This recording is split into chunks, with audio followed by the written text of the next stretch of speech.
আসসালামু আলাইকুম ওয়া রাহমাতুল্লাহি ওয়া বারাকাতুহু। প্রিয় দর্শক শ্রোতা, আশা করি আপনারা ভালো আছেন। আজকের পর্ব গত 53 বছর কেন বাংলাদেশ বিকেন্দ্রীকরণের দিকে হাঁটেনি। গত পর্বে আমি রাজনীতিবিদদের একটা প্রশ্ন করেছিলাম, যেটার সঙ্গে আজকের পর্ব এবং পরবর্তী পর্বের কিছু সম্পর্ক রয়েছে। সেই কারণগুলিতে যাবার আগে আমি একটি বাস্তবমুখী এক্সাম্পল আপনাদের সামনে উপস্থাপন করতে চাই।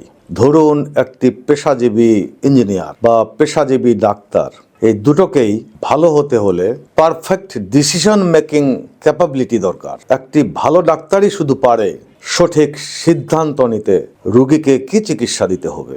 একজন ভালো ইঞ্জিনিয়ার বা প্রকৌশলী পারে প্রকল্পে সঠিক সিদ্ধান্ত কোনটি। যদি একজন ইঞ্জিনিয়ার সঠিক সিদ্ধান্ত না নিতে পারে, তাহলে প্রকল্প ফেল, সময় নষ্ট, বিনিয়োগকৃত সবকিছুই অর্থহীন হয়ে পড়ে। পাশাপাশি যদি আমি একজন রাজনীতিবিদকে টেনে নিয়ে আসি, একজন ইঞ্জিনিয়ার ও একজন ডাক্তারের চেয়েও বেশি কঠিন। আপনাকে 17 থেকে 20 কোটি মানুষের দেশকে চালাতে হবে। কতটা বিজ্ঞ হলে, কতটা জ্ঞান থাকলে একটা দেশ চালানো সম্ভব, তাহলে ভেবে বের করা যায়। অ্যাসপেক্ট অফ বাংলাদেশ, গত 53 বছরে দেশ চালানোর মতো যারা এসেছে, যোগ্যতার মাপকাঠি দিয়ে হিসাব করলে বা অন্যান্য ডেভেলপ কান্ট্রির সঙ্গে যদি আমি কম্পেয়ার করি, নিশ্চয়ই আমার মতো আপনার মতো কোনো সাধারণ লোকজন একটি উন্নত দেশ চালনার স্টিয়ারিং ধরতে অনেক দক্ষতা দরকার, অনেক যোগ্যতা দরকার, সততা তো অবশ্যই। বাংলাদেশের মতো একটি দেশ 53 বছর পার হয়ে গেল।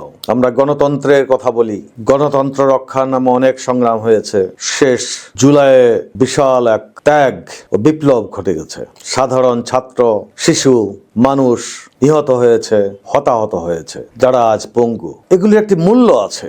আমরা যদি মূল্য না দিতে পারি, নিশ্চয়ই সামনের দিকে এভাবে কেউ আর রাস্তায় আসবে না। শেখ মুজিব, জিয়াউর রহমান বা কিছু নেতা ছাড়া যারা জীবনের আত্মাহুতি দিয়েছে, অবশ্যই এটি দুঃখজনক। বাট এটি শুধু জনগণের উপর চাপিয়ে দিলে হবে না। আমি যখন দেশ চালাবো, আমি সঠিকভাবে চালাতে পারলাম কিনা, এটার দায়িত্ব আমার। এই পর্বের সূচনা টানলাম এই জন্যই যে আমি 6টি কারণ বের করেছি যেটি খুবই গুরুত্বপূর্ণ বাংলাদেশের জন্য, এবং এই বিকেন্দ্রীকরণের পিছনে যে গোপন দুরভিসন্ধি লুকিয়েছিল, সেটির কিছু কারণ সহজে বোঝার জন্য। Let us go to the topic. গত 53 বছরে বাংলাদেশে কেন বিকেন্দ্রীকরণ হয়নি? গত পর্ব খুবই দ্রুত বা আমার ভয়েস খুব রাফ লেগেছে, আমি সত্যিই দুঃখিত। আমি এই পর্ব থেকে শান্তভাবে, সহজভাবে আপনাদেরকে বোঝানোর চেষ্টা করব। আমি কোনো পেশাদার বক্তা নই। আমার মেইন ভিউ আপনাদের মাঝে সঠিক তথ্য তুলে ধরা, যেটি অত্যন্ত প্রয়োজনীয়।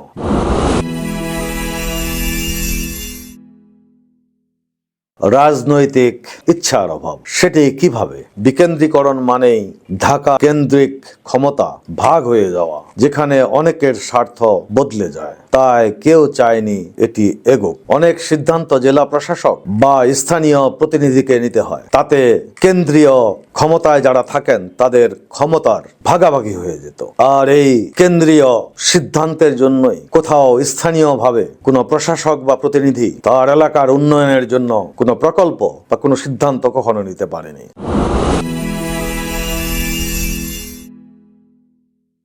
আমলাতন্ত্রের কেন্দ্রিকতা। আমাদের প্রশাসন ঐতিহাসিকভাবেই ঢাকা কেন্দ্রিক। এই ঢাকা কেন্দ্রিক প্রশাসনকে হাতছাড়া করার জন্য আইদার তারা সে সুযোগ দেয়নি, অথবা তারা এটি হাতছাড়া করতে চায়নি, কারণ এটির সঙ্গে অনেক স্বার্থ নিহিত আছে। জেলায় যদি এই সিদ্ধান্ত গ্রহণের ক্ষমতা দেওয়া যেত, তাহলে অনেক বিভাগের প্রভাব কমে যেত। Very simple. ধরুন, কোনো এলাকায় নদী ভাঙ্গন ধরেছে, সেখানকার প্রশাসন, তাদের দরকার একটি খুব দ্রুত সিদ্ধান্ত এই বাঁধের ভাঙ্গন রোধ করার জন্য, কিন্তু তাদের কোনো উপায় নেই। They must come to the centre. এতে কাজ পিছিয়ে যাবে, গ্রাম ধ্বংস হয়ে যাবে। গ্রাম ধ্বংস হয়ে যাওয়া মানে দেশের ভবিষ্যৎ ধ্বংস হয়ে যাওয়া।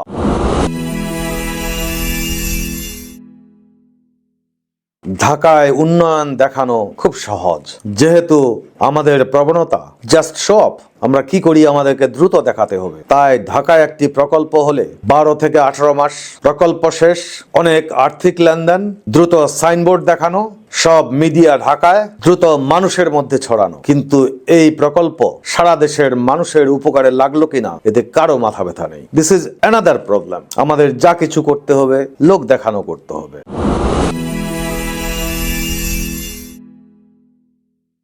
80-র দশকে বিকেন্দ্রীকরণের একটা পদক্ষেপ নেওয়া হয়েছিল, আমরা ওটাকে বলি এরশাদের আমল। কাজও শুরু করেছিলেন উপজেলা বা জেলাগুলিকে শক্তিশালী করার জন্য, কোর্ট, মেডিকেল ইত্যাদি বা সেখানকার অবকাঠামো শক্তিশালী করার জন্য পদক্ষেপ নেওয়া হয়েছিল। এটা একদিনের কাজ নয়, কাউকে শুরু করা উচিত ছিল, সেটা শুরু হয়েছিল। ক্ষমতা বদলালো, সব প্রজেক্ট বন্ধ হয়ে গেল। আবার এই বিকেন্দ্রীকরণের সুফল হতভাগা বাংলার মানুষের কপালে জুটল না। This is history. এটি কাউকে ছোট করার জন্য আমি বলছি না।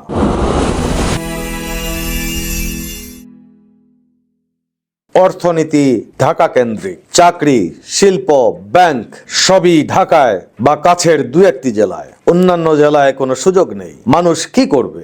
ঢাকায় না আসার বিকল্প কি? যদি আমি উদাহরণ হিসাবে বলি, ধরুন এক জেলায় এক ইলেকট্রিশিয়ান বা ইঞ্জিনিয়ার তৈরি হলো, তার চাকরি কোথায়? তাকে ঢাকায় আসতে হবে। ঢাকায় অনেক বাড়ি ভাড়া, জেলায় কোনো চাকরি নেই, তাহলে তারা কোথায় যাবে?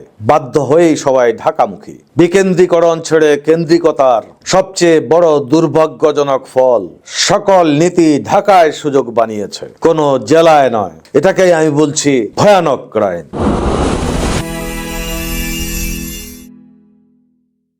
গণতন্ত্র, রাজনৈতিক সক্ষমতা ও জনমানসিকতা। বাংলাদেশে একটা বড় সমস্যা হলো, রাজনীতিকে আমরা পেশা হিসেবে দেখেছি, সেবা হিসেবে নয়। নির্বাচিত রাজনীতিবিদরা বেতন, সুবিধা, প্রোটোকল সব জনগণের টাকায় পায়, কিন্তু সেই টাকার বিনিময়ে যে সেবা, যে জবাবদিহিতা, যে ন্যায় বিচার, তা সব সময় পাওয়া যায় না।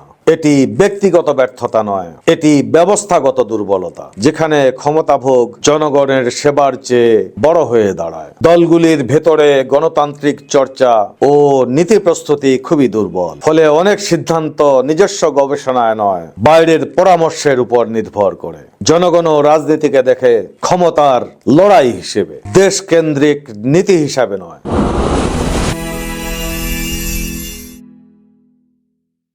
মূল সত্য, যে জেলা শক্তিশালী নয় সে জেলা মানুষকে ধরে রাখতে পারে না।